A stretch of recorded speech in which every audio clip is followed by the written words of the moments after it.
Roblox is often touted as a great place for kids to hang out and play games together. But what many people don't realize is that Roblox is one of the darkest and most evil businesses in the world. Why? Roblox makes their money by selling digital goods to kids. They have a terrible user interface that makes it hard for kids to find the games they want to play. They make it easy for hackers to target their games and steal sensitive information from kids. They have a history of censoring user-generated content and have been known to sell user data to third-party companies. Let's dive into Roblox's shady operations and why they've always escaped legal action.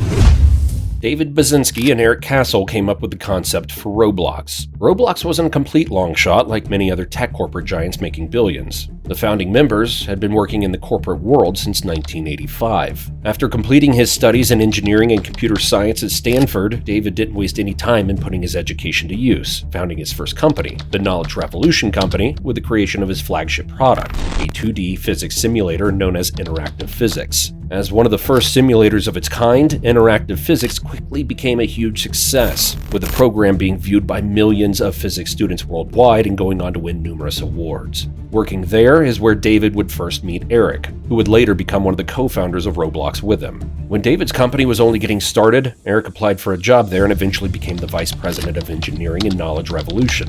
The business would thrive under their united management.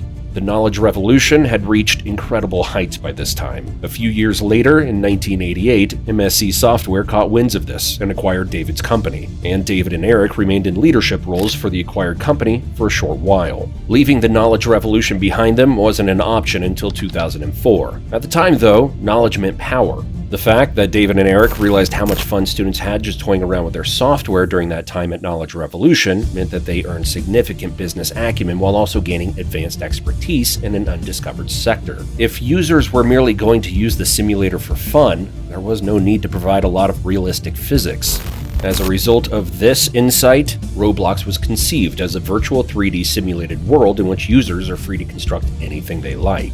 For its time, the plan was tremendously audacious. Even though the technology was in its infancy, the metaverse was essentially in beta. The game's early, blocky visuals are instantly recognizable, but in a strange twist, they ended up being one of Roblox's greatest strengths, making the game easier on players' eyes and the hardware for their computers. Within a year, Roblox had raised over $500,000, but development was painfully slow despite the influx of capital.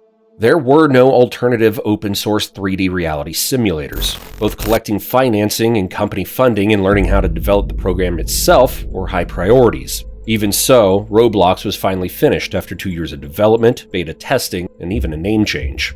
With this finished product, Roblox would be able to cater to its core audience, children and teenagers. Roblox's original blocky aesthetic was designed to imitate Lego, but today the two have little in common. One of Roblox's key features was the ability for kids to design and publish their own digital games to be played by others. Roblox's foundation has always rested on this principle. Thus, Roblox will grow over the next few decades as Roblox developers add new features. While it may look like everything is running smoothly now, it was during this time of constant tinkering and improvement that Roblox made one of its most significant changes to date: the introduction of the game's economy. However, the darkest and most evil business in the world's monetary structure may have contributed to the game's downfall. Robux. The game's in-house currency was introduced of May of 2007. The monetary structure was needed to support Roblox into the future. To achieve this, Roblox became the most popular platform for purchasing Robux. Roblox also introduced a new subscription model, the Builders Club, offering in-game currency and premium features to players for a monthly fee. However, Robux could be acquired in-game in other ways as well. They might pay for it with in-game currency, exchange goods for it, or have subscribers use it to play games they designed. Roblox's economy was able to grow over time because, unlike previous games, players could exchange Robux for real money.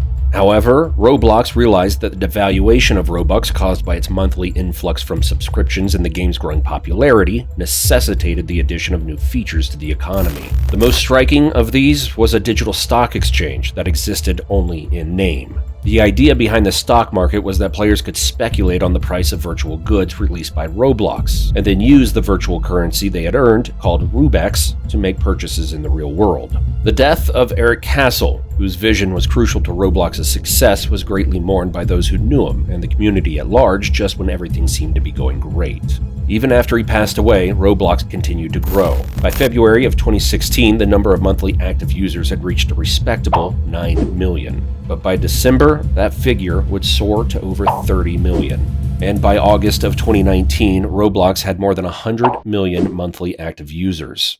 Then, once COVID hit and all the kids were locked up at home with nothing to do but play video games, that number would skyrocket. By the end of 2020, Roblox tripled its annual revenue, thanks to the enormous growth spurred by new interest from investors and a few months' data. Roblox had to host a large number of players, moderate them to maintain a game appropriate for children, and the company was still losing money despite its meteoric rise in popularity. This meant they had to foot the bill for a vast service infrastructure in addition to the wages of hundreds of moderators. It's now normal practice for businesses to run at a loss while accepting investment from outside sources. Roblox is obviously having trouble staying afloat, which forces it to tread carefully. It wants to expand, but it's becoming clear that it can't afford to do so at the current rate of expansion due to the peculiar business model dilemma. Roblox is quickly becoming a very burdensome issue. In 2021, for example, the game's servers were down for an unprecedented 3 days in a row, which is an eternity for a game of this size. The leadership recognizes how volatile Roblox is, which may be the major reason the firm went public on March 10, 2021. Roblox is doubling down on the expansion of its economy and user base, which is pretty worrisome given the direction in which Roblox is currently heading. Despite the fact that this action originally gave the company some short-term funding, it also presented new problems, as the shareholders would add even more pressure onto the company to become profitable. Roblox is likely to beat Mark Zuckerberg in creating the first genuinely online nation. While the thought of a nation of virtual robots may be the first thing that comes to mind when pondering the possibility of a fully virtual state, it may come as a surprise to learn that Roblox is actually the frontrunner. Roblox has its own currency that can be exchanged for real money, adding to the platform, market, and digital property control it already exerts. Roblox itself is run fully independent from the firm, which just incurs costs in the background. And because everything is virtual, Roblox doesn't have to follow the same labor laws that prevent workers from being exploited. They can make their games without worrying about the consequences of exploitation of game developers, inappropriate welfare systems for employees, or the security of their studio. But how is all of this even possible? Roblox is the modern equivalent of an unregulated industrial revolution from the 19th century. Roblox is no stranger to employing children. That's because the company uses deceptive marketing and public relations to convince kids they can make real money making Roblox games, when in reality it's extremely unlikely that any kid's game will ever generate any real money at all. And when the game does well, Roblox pockets the cash, and that's just the beginning of the company's exploitation. Exploitation of game developers on Roblox goes far beyond the Roblox kids who create the games. One anonymous whistleblower painted a bleak picture of how Roblox hires and treats its support staff. Based in India, Roblox's support personnel allegedly only made an average of $400 per month, or around $2 an hour, according to the whistleblower. In addition to the already deplorable global conditions, every 2 months, employees are forced to transfer from day to night shifts. Trust me when I say this. This is just the tip of the iceberg when it comes to the dark side of Roblox. The whistleblower remains anonymous in their posts, and he alleges that if he showed his real identity, then Roblox would threaten legal action. Many people are beginning to investigate the dark side of Roblox, so as to bring the truth about Roblox to the limelight. But they continue to get threatened, and I wouldn't be surprised if Roblox tries to bring this video down as they've done to many other creators. If you've been enjoying this video, kindly like, subscribe, and punch the notification icon to get more shady deals of companies and celebrities. And doing this is your way of supporting the channel, and we greatly appreciate it. Roblox, of course, denies any responsibility for these heinous situations, as they never take place on the platform, but rather in chat rooms such as Discord. Due to the fact that project management is not carried out on their platforms, Roblox is able to make the argument that they are not responsible for any issues involving the exploitation of workers that may arise. This is done on purpose.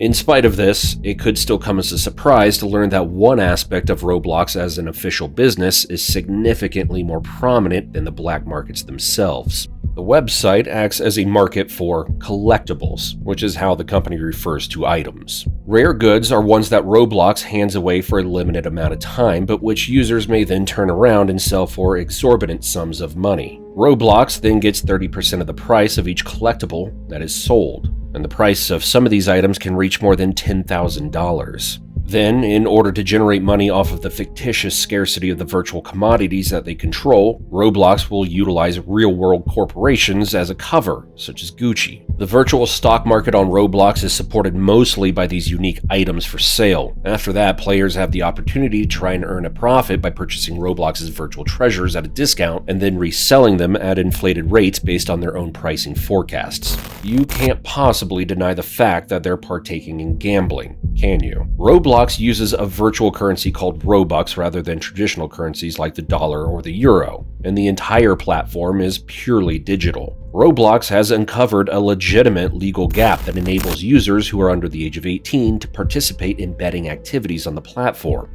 and Roblox is completely on board with this form of gambling being offered to young people. This is due to the fact that young people lack the same inhibitions that are common among adult gamblers, which makes for a very lucrative business. Anyone who can use a computer can boot up an online game like Roblox and gamble with real money whenever they want, whether through loot boxes, skin cases, the Roblox stock market, or any of the other ever-expanding ways companies get away with using virtual items that can be converted into real money. Virtual products like online casino chips can be acquired by anyone, regardless of age. As we know, turning Robux into actual money gives these fictitious things value. Roblox children don't know this, which makes you ask whether Roblox is safe with this massive gambling, especially towards children. Gambling has never enticed millions of kids in this way before now. Investigations on Roblox's darkside also revealed that sexual predators target Roblox's youth. Players can discuss and do explicit behavior on the Roblox platform itself. Most of these actions violate Roblox's terms of service, but they still go through it in moderation, which is a major issue for the company. Because it uses third parties for communication, Roblox can do many illegal things because of legal gaps.